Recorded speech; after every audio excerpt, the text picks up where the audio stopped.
তোমাদের সকলকে আমাদের চ্যানেল লার্ন উইথ বঙ্কিমে স্বাগত জানাই। আজকে আমি তোমাদেরকে ক্লাস 7-এর ইংলিশ বিষয়ের লেসন 1-এর যার নাম হচ্ছে দ্য বুক অফ নেচার, যেটি জওহরলাল নেহরুর লেখা এই প্রোজটির ইউনিট 1-এর প্রত্যেকটি লাইন বাংলা মানে সহকারে তোমাদের সাথে আলোচনা করব। তো আমরা এখানে প্রথমে যেটা লেখক পরিচিতি দেওয়া রয়েছে এটা একটু দেখে নিই। তো দেখো, এখানে প্রথমেই বলা হয়েছে যে পণ্ডিত জওহরলাল নেহরু ওয়াজ a great freedom fighter. Pandit Jawaharlal Nehru ছিলেন একজন মহান স্বাধীনতা সংগ্রামী।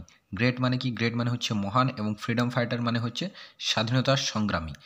And the first prime minister, এবং প্রথম প্রধানমন্ত্রী অফ ইন্ডিপেন্ডেন্ট ইন্ডিয়া, অর্থাৎ স্বাধীন ভারতের প্রথম প্রধানমন্ত্রী ছিলেন। তাহলে আমরা এই লাইনটার মানে প্রথমে কি বুঝতে পারলাম? যে পণ্ডিত জওহরলাল নেহরু ছিলেন একজন মহান স্বাধীনতা সংগ্রামী এবং স্বাধীন ভারতের প্রথম প্রধানমন্ত্রী। তারপরে দেখো কি লেখা রয়েছে, he was a very good writer as well, এমনকি তিনি একজন খুব ভালো লেখকও ছিলেন। The discovery of India, glimpses of world history and autobiography আর some of his noted work.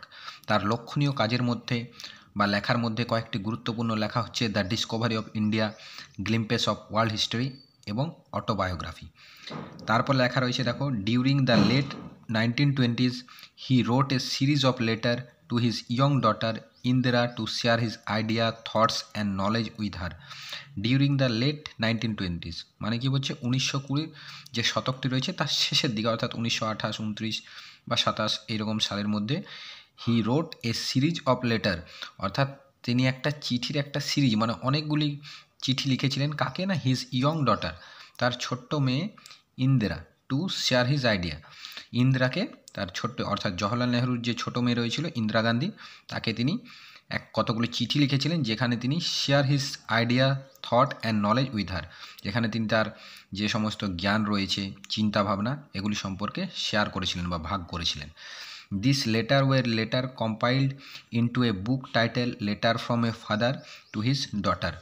এই যে লেটার বা চিঠিগুলি রয়েছে এগুলি কিন্তু পরবর্তীকালে কম্পাইলড ইনটু এ বুক, এগুলি পরবর্তীকালে একটা বইয়ের রূপ নেয়, যার নাম বা শিরোনাম দেওয়া হয়েছিল letter from a father to his daughter.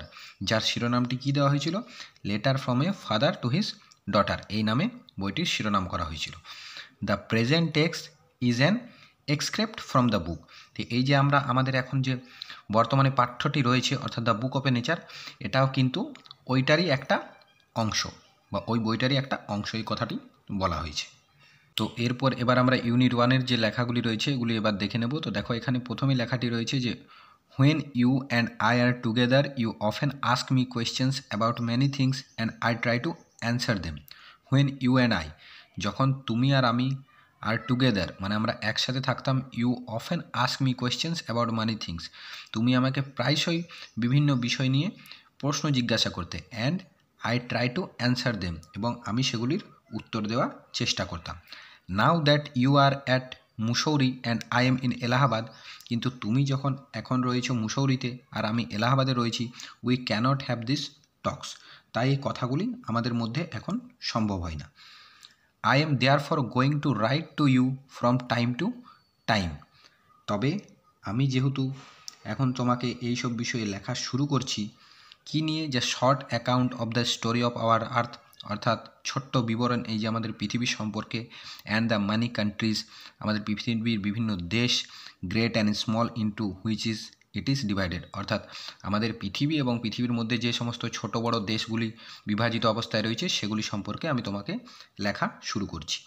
You have read a little about Indian history, English history and Indian history, তুমি ইংল্যান্ডের ইতিহাস এবং ভারতের ইতিহাস সম্পর্কে পড়েছ। তারপর রয়েছে but England is only a little island, কিন্তু ইংল্যান্ড হচ্ছে ছোট্ট একটা দ্বীপ। অ্যান্ড ইন্ডিয়া দো এ বিগ কান্ট্রি, যদিও বা ইন্ডিয়া হচ্ছে একটা বড় দেশ, is only a small part of the earth surface, অর্থাৎ কি বলছে যে পৃথিবী পৃষ্ঠের মধ্যে ইন্ডিয়া হচ্ছে ছোট্ট একটা অংশ, অর্থাৎ small part of this earth surface. If we want to know something about the story of this world, আমরা যদি সমগ্র পৃথিবীর গল্প সম্পর্কে জানতে চাই, we must think of all the countries, অর্থাৎ আমাদেরকে সমস্ত দেশ সম্পর্কে জানতে হবে, and all the people that have inhabited it, এবং সেই দেশের সমগ্র মানুষ সম্পর্কে জানতে হবে যারা এখানে বসবাস করে, and not merely of one little country where we may have been born, কেবলমাত্র আমরা যেখানে জন্মগ্রহণ করছি সেই দেশ সম্পর্কে চিন্তা করলেই হবে না। I am afraid I can only tell you very little in this letter of mine. তো লেখক এখানে বলছে যে আমার ভয় লাগছে যে আমি তোমাকে এখানে খুব কম তথ্য, অর্থাৎ এই চিঠিটাতে খুব কম তথ্য দিতে পেরেছি বা কম কথা বলতে পেরেছি আমার এই চিঠির মধ্যে। But that little I hope, কিন্তু এই যে কম বিষয় সম্পর্কে লিখেছি এটা তো আমি আশা করছি যে will interest you and make you think of the world as a whole, কিন্তু আশা করব যে তুমি এই সংক্ষিপ্ত বর্ণনার মধ্যে দিয়েই সমগ্র আমাদের এই পৃথিবীটা বিষয়ে আগ্রহী হয়ে উঠবে। তারপরে রয়েছে and of other peoples in it as our brother and sister, এবং এখানে যে সমস্ত আরও অন্যান্য মানুষজনেরা রয়েছে তাদেরকে নিজেদের ভাই এবং বোনের মতো শেখাবে। হোয়েন ইউ গ্রো আপ, অর্থাৎ তুমি যখন বড় হবে, you will read about the story of the earth and her people in fat books and you will find it more interesting than any other story or novel that you may have read. অর্থাৎ তুমি যখন বড় হবে, অর্থাৎ when you grow up and you will read about the story of our earth, অর্থাৎ তুমি আমাদের পৃথিবী সম্পর্কে পড়বে, অ্যান্ড হার পিপলস, অর্থাৎ এখানকার মানুষজন সম্পর্কে জানতে পারবে, ইন ফ্যাট বুকস, অর্থাৎ মোটা মোটা বইয়ে যখন তুমি এগুলি পড়বে, and you will find it more interesting, এবং তুমি তখন জানতে পারবে এবং এগুলি বিষয়ে আরও আগ্রহী হয়ে উঠবে কিসের তুলনায়, than any other story or novel that you may have read, অর্থাৎ তুমি আর অন্যান্য গল্প ও উপন্যাসের থেকেও এ বিষয়ে অনেক বেশি আগ্রহী হয়ে উঠবে। You know of course that our earth is very very old, বলছে তুমি অবশ্যই জানো, অর্থাৎ ইউ নো তুমি অবশ্যই জানো, of course that our earth is very very old, আমাদের পৃথিবী হচ্ছে অনেক অনেক সময়ের পুরনো, millions and millions of year old, অর্থাৎ লক্ষ লক্ষ বছরের চেয়েও বেশি পুরনো, and for a long long time, এবং এখানে বহু বহু সময় ধরে, there were no men or women living in it, অর্থাৎ এখানে কোনো রকমের মানুষজন বসবাস করতো না। Before the men came there were only animals, অর্থাৎ মানুষ আসার আগে এখানে কেবলমাত্র পশুরা বসবাস করতো, and before the animals there was a time when no kind of life existed on the earth, এমনকি এখানে যে পশুরা আসার আগে এখানে অনেক সময় পর্যন্ত প্রাণের কোনো অস্তিত্বই ছিল না, অর্থাৎ there were no kind of life existed, কোনো রকমের জীবনের অস্তিত্ব ছিল না এই পৃথিবীতে। It is difficult to imagine this world, অর্থাৎ আমাদের এই পৃথিবী সম্পর্কে কল্পনা করাই অত্যন্ত কঠিন ছিল। Which is so full today of all kind of animals and man to B without them, অর্থাৎ এখন যে সমস্ত পশু পাখি এবং মানুষজনে এই পৃথিবীটা পূর্ণ রয়েছে, অর্থাৎ পরিপূর্ণ রয়েছে, সেটাকে আগে কল্পনা করাই কঠিন ছিল।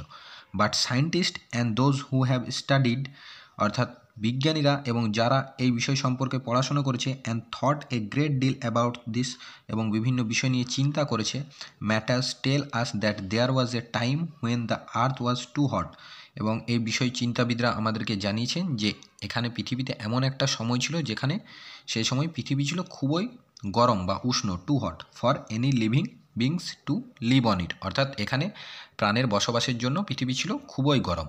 And if we read their books, এবং আমরা যদি তাদের বইগুলোকে পড়ি, and study the rocks and the fossil, এবং আমরা শিলা এবং জীবাশ্ম সম্পর্কে পড়ি, then we can our self see that this must have been so, তাহলে আমরা বুঝতে পারবো তাদের এই সমস্ত যে সমস্ত কথাগুলি, অর্থাৎ তারা বলেছেন বা বৈশিষ্ট্যের কথা পৃথিবী সম্পর্কে বলেছেন, সেগুলিগুলো সম্পর্কে আরও ভালোভাবে জানতে পারবো।